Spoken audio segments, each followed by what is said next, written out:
Bienvenue dans le podcast Nouveaux prestataires de formation, lancez-vous. Je suis Alexandra Simon, j'accompagne les formateurs entrepreneurs à créer et développer leur organisme de formation. Ici, vous allez découvrir tout l'écosystème d'un organisme de formation et surtout en toute simplicité.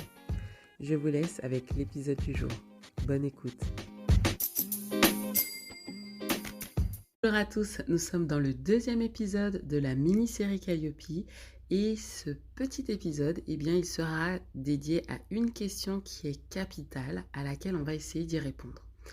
La question, c'est vraiment de savoir, moi en tant que professionnel, entrepreneur, solopreneur, formateur, coach ou encore consultant, je suis concerné par la certification Calliope.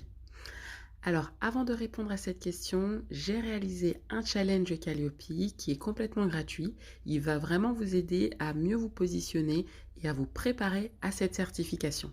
Donc, n'hésitez pas à vous inscrire. Je vous mets le lien en description. Donc, qui est concerné par la certification Calliope ? Eh bien, tout prestataire qui propose une des 4 actions que je vais vous énumérer tout de suite. Première action, l'action de formation professionnelle continue. On parle donc d'AF. Deuxième action, il s'agit des formations par apprentissage. Donc ici, il s'agit des CFA.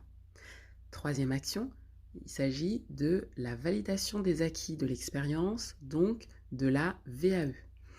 Et la quatrième et dernière action, ce sont les bilans de compétences, donc tous les centres de bilan de compétences. Si vous êtes prestataire d'une action qui compose au minimum une des 4 actions que j'ai mentionnées, vous êtes directement concerné par la certification Calliope. Ça, c'est un premier élément. Deuxième élément, en tant que prestataire de formation, si vos actions, elles sont financées sur fonds propres, alors vous n'êtes pas dans l'obligation de justifier de Calliope. En revanche, si vos prestations, elles sont financées par les fonds publics ou encore les fonds mutualisés, la certification Calliope va être une exigence au 1er janvier 2022. Donc, ce qui veut dire que Datadoc va disparaître au même moment. Autre élément que nous ne parlons pas forcément souvent, mais qui est une pratique assez courante dans le monde de la formation professionnelle, c'est le portage de formation.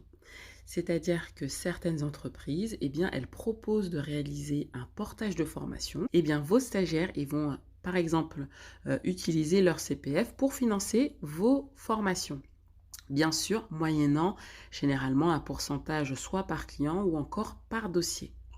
Je vous donne un exemple, je suis organisme de formation et aujourd'hui je propose des actions de formation qui sont éligibles au CPF.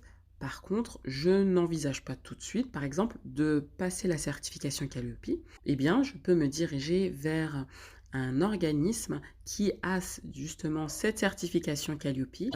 Et du coup, on peut réaliser un contrat qui va permettre à mes stagiaires de pouvoir utiliser leur CPF pour financer les formations. Et justement, cette entreprise va recevoir un pourcentage par dossier, par exemple.